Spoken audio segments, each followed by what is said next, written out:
Hello दोस्तों, नमस्कार। स्वागत है आपका यूनिक स्टडी के एक नए वीडियो में। इस वीडियो में हम आपके लिए लेके आ चुके हैं दोस्तों, जो आपका 11 अगस्त का जो तीसरे शिफ्ट का एग्जाम हुआ है उसमें आए सभी क्वेश्चंस को लेकर 100% एक्यूरेट क्वेश्चन है तथा 100% एक्यूरेट आंसर को लेके आ चुके हैं दोस्तों। एक भी क्वेश्चन मिस किए बिना पूरा क्वेश्चन जरूर देखिएगा कि आपने इसमें से कितने क्वेश्चन का आंसर सही दिया है। अगर आपका एग्जाम आने वाले शिफ्टों में है तो आपके लिए भी ये क्वेश्चन जरूरी है, क्योंकि आप भी ये समझ पाएंगे कि कैसे पैटर्न से आपसे क्वेश्चन पूछे जा रहे हैं। इसलिए वीडियो को बिना स्किप किए पूरा जरूर देखिएगा। अगर वीडियो अच्छा लगे तो वीडियो को लाइक भी जरूर कीजिएगा दोस्तों। चलिए शुरू करते हैं अपने पहले क्वेश्चन के साथ। हमारा पहला क्वेश्चन है, विश्व आर्थिक मंच 2025 का कहाँ आयोजित किया गया था। इसका सही आंसर होगा ऑप्शन नंबर ए, यानी दावोस दावोस स्विट्जरलैंड में। ऑप्शन नंबर ए इसका बिल्कुल सही जवाब हो जाएगा। अगला क्वेश्चन देखते हैं, ध्यान दीजिएगा। हमारा अगला क्वेश्चन है, खेलो इंडिया बीच गेम्स का पहला संस्करण कहाँ आयोजित किया गया था। इसका सही आंसर होगा दमन और दीव। ऑप्शन नंबर ए, दमन और दीव में किया गया था। ये क्वेश्चन मैंने कल सवेरे ही करवाया था दोस्तों, अगर आपको याद हो तो। अगला क्वेश्चन देखते हैं। अगला क्वेश्चन है, निम्नलिखित में से कौन सा तत्व आवर्त सारणी पी के ब्लॉक से संबंधित है। पी ब्लॉक से संबंधित है वो है ऑप्शन नंबर सी, यानी नाइट्रोजन जो है ये पी ब्लॉक से संबंधित है। अगला क्वेश्चन देखते हैं, ध्यान दीजिएगा। हमारा अगला क्वेश्चन है, 2025 में वैश्विक लैंगिक अंतर सूचकांक यानी ग्लोबल जेंडर गैप इंडेक्स, इसमें दोस्तों ग्लोबल जेंडर गैप इंडेक्स में भारत की क्या रैंक थी। ये क्वेश्चन मैंने सवेरे ही करवाया था दोस्तों। इसका सही आंसर होगा ऑप्शन नंबर बी, यानी 131वां रैंक थी। अगला क्वेश्चन देखते हैं, ध्यान दीजिएगा। भारत का वह पड़ोसी देश कौन सा है जो हिंद महासागर में स्थित है और चारों ओर से पानी से घिरा है। इसका सही आंसर होगा ऑप्शन नंबर सी, यानी मालदीव एक ऐसा देश है जो हिंद महासागर में स्थित है और चारों ओर से पानी में घिरा हुआ है। अगला क्वेश्चन देखते हैं, ध्यान दीजिएगा। हमारा अगला क्वेश्चन है, निम्नलिखित में से कौन सा महाद्वीप दक्षिणी गोलार्ध में स्थित है। दक्षिणी गोलार्ध में स्थित है वो, उसका नाम ऑस्ट्रेलिया है दोस्तों। ऑप्शन नंबर सी, ऑस्ट्रेलिया जो है महाद्वीप दक्षिणी गोलार्ध में स्थित है। अगला क्वेश्चन देखते हैं। अगला क्वेश्चन है, कौन सा प्लाज्मोडियम मलेरिया का कारण बनता है। इंपॉर्टेंट क्वेश्चन है दोस्तों। कौन सा प्लाज्मोडियम मलेरिया का कारण बनता है। इसका सही आंसर ऑप्शन नंबर डी, यानी ये सभी। आप इन सभी को पढ़ लीजिएगा, प्लाज्मोडियम फाल्सीफेरम तथा प्लाज्मोडियम विवेक्सेल तथा प्लाज्मोडियम ओवेल जो है ये सभी मलेरिया का कारण है। अगला क्वेश्चन देखते हैं, ध्यान दीजिएगा। इंपॉर्टेंट क्वेश्चन था दोस्तों।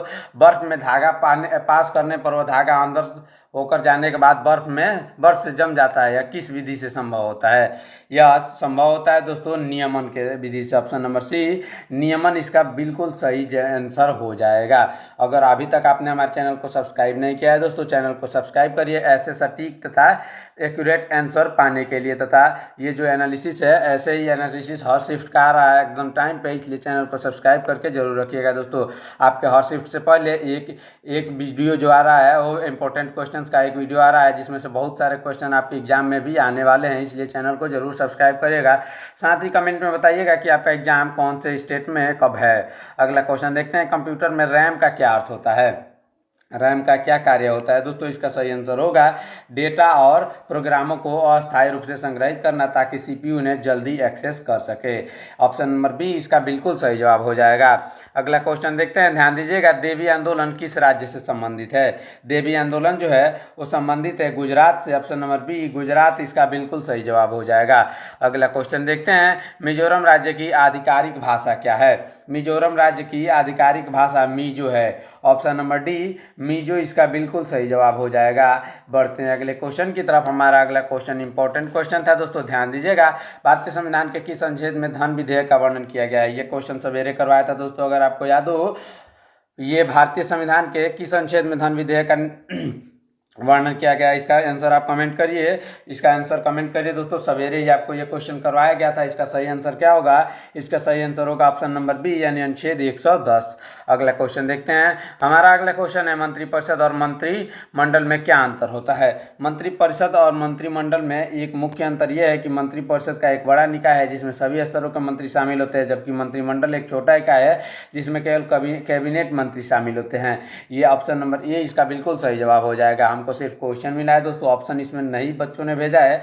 इसमें क्वेश्चन भेजा ताकि मंत्रिपरिषद और मंत्रिमंडल में क्या अंतर है, ऐसा क्वेश्चन आया था। अगर आपके पास कोई अलग क्वेश्चन था तो आप हमें कमेंट में बताइएगा दोस्तों। अगला क्वेश्चन देखते हैं। 2025 अंतर्राष्ट्रीय आइस हॉकी चैंपियनशिप में अमेरिका ने किस टीम को हराया था? अमेरिका ने दोस्तों हराया था स्विट्जरलैंड को। ऑप्शन नंबर सी स्विट्जरलैंड इसका बिल्कुल सही जवाब हो जाएगा। अगला क्वेश्चन देखते हैं। अगला क्वेश्चन इंपॉर्टेंट क्वेश्चन था दोस्तों, ध्यान दीजिएगा।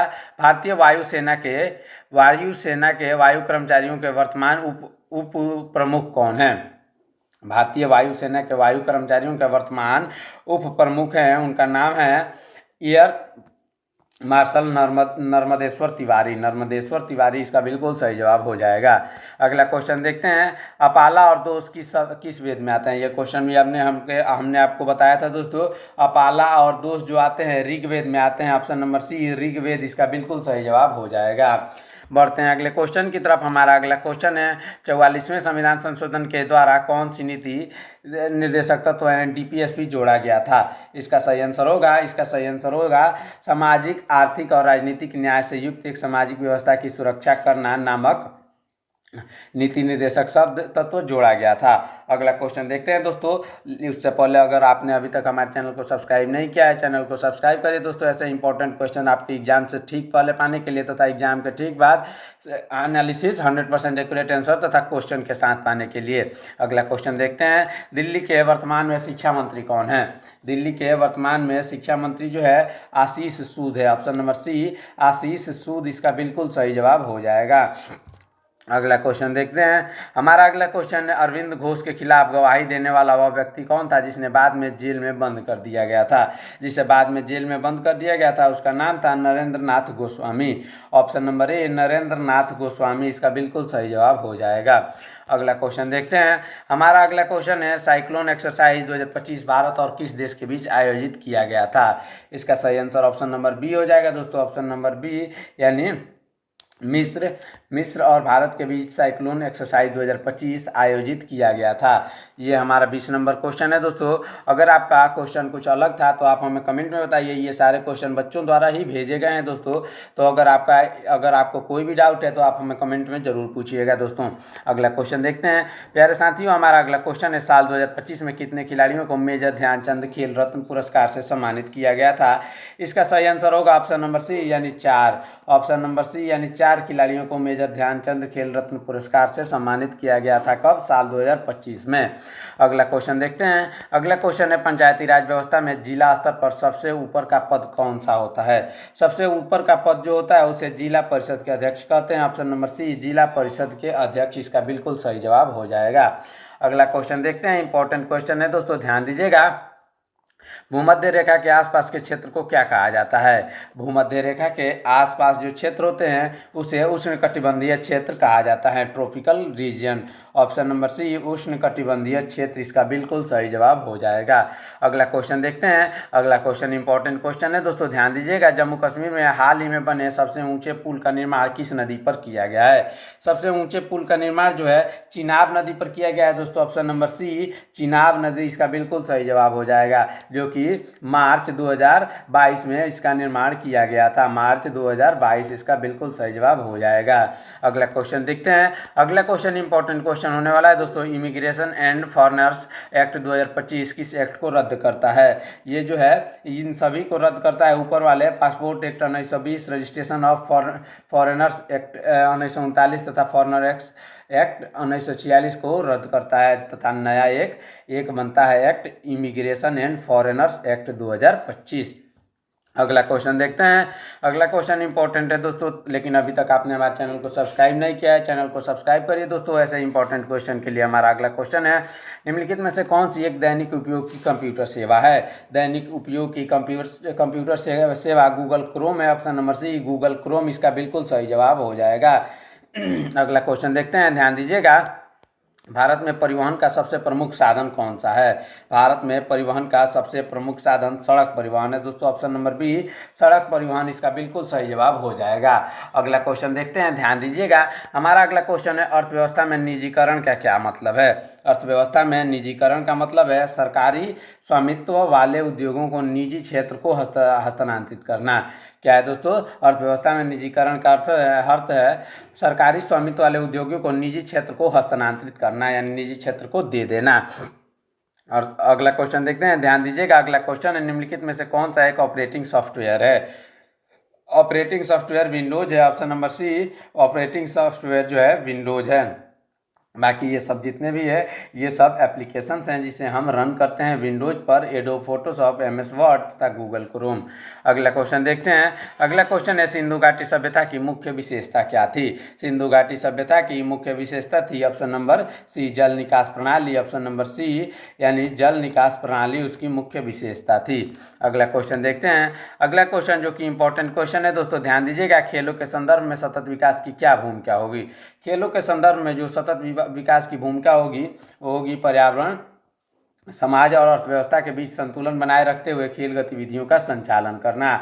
ये इंपॉर्टेंट क्वेश्चन था तथा आपको सवेरे या कल सवेरे ही आपको बताया गया था दोस्तों। अगर आपको याद हो तो ये क्वेश्चन हमने कल सवेरे ही करवाया था। बढ़ते हैं अगले क्वेश्चन की तरफ। इंपॉर्टेंट क्वेश्चन है दोस्तों, तब तक आप हमारे चैनल को सब्सक्राइब करिए, वीडियो को लाइक करिए ऐसे इंपॉर्टेंट क्वेश्चंस के लिए। साथ ही कमेंट में बताइएगा कि इनमें से कितने क्वेश्चंस के आप सही जवाब दे के आए हैं। अगला क्वेश्चन है भारत में लाइसेंस राज्य दो शब्द किस अवधि के दौरान सरकार की आर्थिक नीतियों को संबोधित करने के लिए प्रयोग किया जाता है। इसका सही आंसर ऑप्शन नंबर ए यानी 1951 से 1990 हो जाएगा दोस्तों। ऑप्शन नंबर ए इसका बिल्कुल सही जवाब हो जाएगा। अगला क्वेश्चन देखते हैं। हमारा अगला क्वेश्चन जो है इंपॉर्टेंट क्वेश्चन था दोस्तों, पॉली 154 सम संख्याओं का औसत क्या होगा। ये मैथ से क्वेश्चन था दोस्तों। n सम संख्याओं का औसत क्या होता है। n सम संख्याओं का औसत होता है n+1, यानी ये पॉली 154 संख्याओं का औसत क्या होगा, 154 + 1 = 155। इसका बिल्कुल सही ऑप्शन हो जाएगा, यानी ऑप्शन नंबर बी इसका बिल्कुल सही जवाब हो जाएगा। अगला क्वेश्चन देखते हैं, ध्यान दीजिएगा दोस्तों। अगला क्वेश्चन है एक व्यक्ति एक स्थान तक पैदल जाता है और वापस कार से लौटने में कुल 5.5 घंटे लगते हैं। दोनों तरफ से कार में आने जाने में 3 घंटे कम लगते हैं, तो दोनों तरफ से पैदल आने जाने का कुल कितना समय लगेगा। इसका सही आंसर होगा ऑप्शन नंबर बी यानी 7.5 घंटे। अगर आपको ये क्वेश्चन समझ में नहीं आया तो आप हमें कमेंट करिएगा, हम इसका पूरा जो है सॉल्यूशन करके आपको बताएंगे। तो ये उसको टेलीग्राम पर आपके लिए भेज देंगे कि कैसे इसका सॉल्यूशन होगा। अगला क्वेश्चन देखते हैं। 393 और 401 तक कुल अभाज्य संख्या कितनी है। 393 और 401 तक कुल अभाज्य संख्या, इसके बीच में 2 ही केवल अभाज्य संख्या है। ऑप्शन नंबर बी इसका बिल्कुल सही आंसर हो जाएगा, जो कि 397 और 401 जो है ये दोनों ऐसी संख्याएं हैं जो इन दोनों के बीच है तथा अभाज्य संख्याएं हैं। ये 2 ही संख्याएं इसके बीच अभाज्य संख्याएं होंगी। अगला क्वेश्चन देखते हैं दोस्तों, ध्यान दीजिएगा। पॉली 134 प्राकृतिक संख्याओं का औसत क्या होगा। पॉली 134 प्राकृतिक संख्याओं का औसत क्या होगा दोस्तों। n प्राकृतिक संख्याएं मतलब n प्राकृतिक संख्याओं का औसत क्या होता है, n+1/2। इसको n+1 को जोड़ के उसके बाद से इसमें 2 से भाग कर देना है, तो n+1 कितना होगा, 175 होगा। 175 इसमें 2 से भाग कर देंगे तो इसका सही आंसर हो जाएगा। इसका सही आंसर हो जाएगा ऑप्शन नंबर बी यानी 87.5। इसका बिल्कुल सही आंसर ऑप्शन नंबर बी हो जाएगा दोस्तों। अगला क्वेश्चन देखते हैं, ध्यान दीजिएगा। इंपॉर्टेंट क्वेश्चन था दोस्तों, कौन सी 11 से डिविजिबल है। 11 से विभाज्यता का नियम क्या कहता है दोस्तों। 11 से विभाज्यता का नियम कहता है कि हमको इधर से आपको एक अंक छोड़ के आपको इसको जोड़ना है। अगर ये इसका जोड़ अगर 5, 3 और 1 कितना होगा, 8 होगा। अगर ये 11 से डिविजिबल है या 4 और 2, ये अगर 4, 2, 7, 4, 2 कितना हो जाएगा, 6 हो जाएगा। 6 और 1 हुआ 8। अगर 4 ये दोनों बराबर होता तो ये होता क्या, डिविजिबल। अगर बराबर नहीं होता, एक और कंडीशन है, अगर ये दोनों 11 से गुणज होता तो भी ये डिविजिबल होता है 11 से ये संख्या है। इसलिए ये 11 से डिविजिबल नहीं है, ये भी नहीं है। इसको आप देखिएगा, 9 और 2 और 7 आपको जोड़ देना है, उसका 8 1 जोड़ देना है। इसको आपको जोड़ के आप खुद बताइएगा दोस्तों। 11 से डिविजिबल का नियम हम आपको बता दिए हैं। अगला क्वेश्चन देखते हैं। 182 का स्क्वायर क्या होगा। 182 का स्क्वायर जो होगा ऑप्शन नंबर ए होगा। ऑप्शन नंबर ए यानी 33,124। 182 का स्क्वायर कैसे निकालेंगे दोस्तों। 182 का स्क्वायर कर देंगे, उसके बाद से 180 + 2 का होल स्क्वायर कर देंगे। a+b के होल स्क्वायर से आपको इसको निकाल देना है, जो कि बहुत आसानी से आप निकाल पा रहे हैं। इसलिए इसका आंसर जैसा कि आप देख पा रहे हैं, इसका आंसर होगा 33,124। इस प्रकार हमारा ये पूरा जितना भी क्वेश्चन बच्चों ने भेजा था वो कोई पूरा क्वेश्चन हमने सॉल्व कर दिया है। अगर आपके मन में भी कोई डाउट है, कोई सवाल है जो यहाँ छूट गया है, तो आप हमें कमेंट में बताइएगा, उसका उत्तर हम जरूर बताएंगे। इस प्रकार हमारा आज का वीडियो ये यहीं पर ख़त्म होता है। तब तक आप हमारे चैनल को सब्सक्राइब करिए दोस्तों, ऐसे 100% एक्यूरेट एनालिसिस पाने के लिए तथा इंपॉर्टेंट क्वेश्चंस को पाने के लिए जो आपके एग्जाम से ठीक पहले आ रहे हैं। मिलते हैं नेक्स्ट वीडियो में, तब तक के लिए रखिए अपना ख्याल। धन्यवाद। जय हिंद।